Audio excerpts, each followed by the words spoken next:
Todos nós sabemos que o ex-presidente Jair Bolsonaro está inelegível e vimos também que será muito difícil o Supremo Tribunal Federal, especialmente o ministro Alexandre de Moraes, permitir que Jair Bolsonaro concorra à presidência em 2026.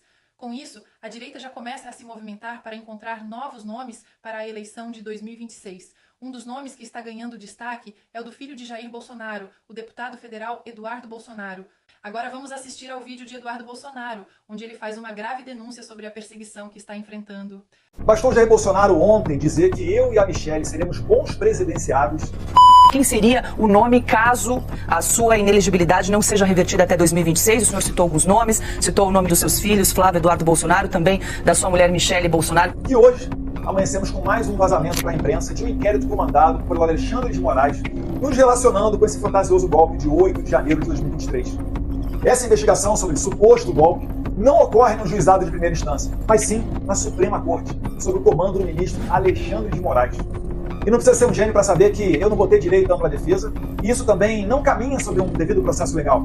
Basta ver que o general de 4 estrelas Braga Neto está preso por causa da delação premiada do Mauro Cid, e o seu advogado não teve acesso a essa delação para saber do que ele vai defender o seu cliente. Detalhe, Braga Neto concorreu a vice-presidente na chapa de Jair Bolsonaro na eleição de 2022 e foi preso por interferir na investigação após a investigação já ter sido concluída. Entendeu? A investigação já acabou, a Polícia Federal já fez o relatório final. Mas mesmo assim, mesmo após isso tudo, prenderam Braga Neto, alegando que um ano antes da sua prisão, ele estava numa trama para assassinar a autoridade. E como toda essa investigação em processo está no STF, não há a possibilidade de apelar para outro tribunal acima. Não há o duplo grau de jurisdição. E sim, esse ministro Alexandre de Moraes é o mesmo que baniu a Rede X e congelou ativos da Starlink, mesmo que a Starlink não tivesse nada a ver com essa disputa. Moraes é o mesmo de juiz que disse que queria me pegar, conforme artigos do jornalista Glenn Greenwald, vencedor do Pulitzer, que teve acesso ao WhatsApp de assessores do Moraes. Sobre esse caso, o homem mais poderoso do Brasil se limitou a dizer que estava apenas seguindo as leis. E ele segue sendo o juiz do caso. Aliás, juiz, acusador e suposta vítima de toda essa loucura. É a chamada lawfare, o ativismo judicial bem conhecido por Donald Trump. Eu costumo até dizer que o Brasil e os Estados Unidos eles sofrem do mesmo vírus. A diferença é que aqui nós temos menos anticorpos. Nesse sistema, Alexandre de Moraes ele criminaliza a oposição. Lula endossa toda essa narrativa, dizendo que é para preservar a democracia. E assim, eles ficam com um caminho livre para se perpetuarem no poder. Os Estados Unidos, agora com o presidente Trump, e todos os países livres do mundo não deveriam reconhecer eleições onde a oposição não possa concorrer e onde não haja liberdade de expressão. Se isso não for feito, mais e mais narcoditaduras como a da Venezuela nascerão. Pois como vimos com Maria Corina Machado, inelegível pelo TSE da Venezuela, essa é a nova tática dos ditadores para ir para as eleições sem concorrência. Ressalto que no Brasil, Jair Bolsonaro lidera as pesquisas de intenção de voto. E uma eleição sem ele abre um caminho para que Lula seja reeleito ou indique um sucessor. Poderia ser até um poste. Falando especificamente agora sobre Estados Unidos da América, eu me dirijo ao presidente Donald J. Trump. Pessoa que o establishment brasileiro odeia, mas está sendo claro que ele não continuará usando o dinheiro do pagador de impostos americano para financiar a censura. Tal qual a atual embaixadora dos Estados Unidos no Brasil, Elizabeth Bagley, fez, por exemplo, dando R$170 mil para a instituição do Felipe Neto. Pessoa que chama os Estados Unidos de país imperialista e genocida, além de hastear a bandeira americana ao lado da bandeira LGBT. Isso sem contar a ajuda do governo Biden para os Sleeping Giants e do USAID para outras ações. É necessário que os Estados Unidos resgatem a sua tradição de exportadores de liberdade e virem esta página sombria da sua história também diante da comunidade internacional. É urgente retirar a atual embaixadora do Brasil e drenar esse pântano.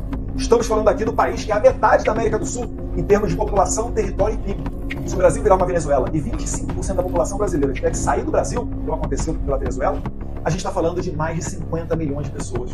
Isso faria com que a diáspora venezuelana, que já é a maior crise migratória de toda a história da América Latina, virasse um conto de fadas, perto do que seria a brasileira. Hoje, presidente Trump, eu e minha família, nós estamos vivendo um momento de baixa, semelhante a agosto de 2021, quando eu visitei o senhor no seu escritório em Nova York, e o senhor gentilmente recebeu a minha família. Eu fiz até um post recentemente falando sobre a importância da humildade e relacionando isso a essa visita ao senhor, fato que muito me orgulha. Atualmente, querem nos transformar em leprosos no Brasil. Quando Alexandre de Moraes, contando com a conivência de Lula, não permite que Jair Bolsonaro vá para a sua posse, eles querem passar o recado de que nem o homem mais poderoso do mundo pode detê-los. Eleição sem oposição não é democracia, é ditadura. Quando meu pai, líder das pesquisas, sai nas ruas, todos param para rapidamente formar uma multidão, se aglomerar e pedir uma foto. Assim como o senhor. Pouco importa o que a velha imprensa diga, a realidade se impõe. O povo ama vocês, porque vocês são líderes natos, não são políticos padrão que pensam 1000 vezes antes de falar, corredor politicamente correto, cancelamento ou offer. Obviamente, o Alexandre de Moraes pode me prender a qualquer momento. Não por corrupção ou algum crime, pois como expôs o jornalista Glenn Greenwald, a sua equipe, na falta do que me acusar, queriam me prender por eu segurar uma bandeira do blog argentino La Derecha Diário, cujo dono fez críticas ao processo eleitoral brasileiro em 2022. E esse seria o ensejo para me relacionar a ele e, como se tivéssemos uma trama internacional para destruir a maravilhosa democracia brasileira, assim me prender. Hoje no Brasil, o deputado Daniel Silveira está preso, condenado a quase 9 anos de cadeia por fazer um vídeo criticando a Suprema Corte. Ainda que à época o presidente Bolsonaro tenha dado perdão presidencial a ele, a Suprema Corte esperou de maneira covarde até 2023. E quando Jair Bolsonaro não era mais presidente, anulou, pela primeira vez na história do Brasil, um perdão presidencial, dizendo que ele feria o princípio da moralidade, já que Bolsonaro conhecia Daniel Silveira. Eu e mais outros deputados, como Carlos Gilberto e Marcel Van Hatten, estivemos debaixo de investigação da Polícia Federal, vejam vocês, porque discursamos dentro do Congresso Brasileiro criticando o delegado federal Fábio Schor, que é o chefe do destacamento da Polícia Federal, sob o comando de Alexandre de Moraes, num trabalho muito semelhante ao da Stasi de Hitler. Aliás, presidente Trump, merece especial atenção o trabalho da Polícia Federal Brasileira em cooperação com as autoridades migratórias norte-americanas sobre as fortíssimas suspeitas de que pode ter ocorrido um conluio para inserir falsamente a entrada do ex-assessor internacional do presidente Bolsonaro, Felipe Martins, nos Estados Unidos. Essa falsa entrada foi usada por Alexandre de Moraes para prender Felipe Martins por mais de 6 meses, num conluio que se estende até mesmo para a imprensa, pois o jornalista Guilherme Amado consultou, talvez ilegalmente, o número do passaporte de Felipe Martins para ver se ele entrou ou não nos Estados Unidos pelo site do CBP, o que ensejou o Guilherme Amado a publicar essa matéria de jornal e serviu para Moraes justificar a prisão do Felipe Martins. Eu gostaria aqui de fazer vídeos criticando o aumento dos impostos do governo Lula, inclusive, já gastou mais do que Bolsonaro durante a pandemia. Ou na questão do governo ter cogitado estender o prazo de validade das carnes e dos alimentos, enquanto os artistas recebem 16 milhões de reais via Lei Rouanet, para ignorar os recordes de incêndio da Amazônia ou o recorde de mortes de índios e anomanos. Mas no Brasil, há um problema na base que me impede de ter um trabalho normal de deputado. Um problema de liberdade de expressão, de criminalização da oposição ao socialista Lula da Silva. Este sim, condenado por corrupção e, de certa forma, perdoado por essa mesma Suprema Corte. Mas como disse Elon Musk, a Rede X é a nova imprensa e os internautas são jornalistas. Acabou-se aquele tempo do monopólio da informação. Nós apenas pedimos liberdade de expressão e a possibilidade de concorrer numa eleição íntegra e transparente. De resto, deixa o povo escolher. Se conseguirmos isso, certamente teremos sucesso, pois a verdade está do nosso lado. Deus abençoe a América, Deus abençoe o Brasil. Vimos que dessa forma dá-lhe a entender que qualquer um que vier a ser candidato à presidência da República representando a direita pode sim ser perseguido. Se ali na frente o Tarcísio de Freitas ou qualquer outro, como a Michelle Bolsonaro, desponte como favorito, caso o Jair Bolsonaro não possa realmente concorrer, vai ter sim esse tipo de perseguição. É o que o Eduardo falou, a esquerda quer se perpetuar no poder, mesmo não sendo com o Lula na presidência. Eles querem manter o poder da esquerda na presidência e no comando do Brasil.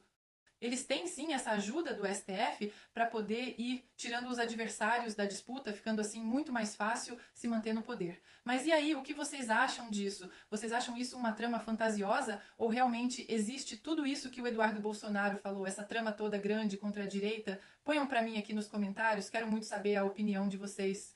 Vou pedir também para vocês curtirem o vídeo, compartilharem com amigos e principalmente nos grupos. Pessoal, não vamos deixar de se inscrever no canal e ativar o sininho para receber notificações de vídeos novos todos os dias. Até a próxima e fiquem com Deus.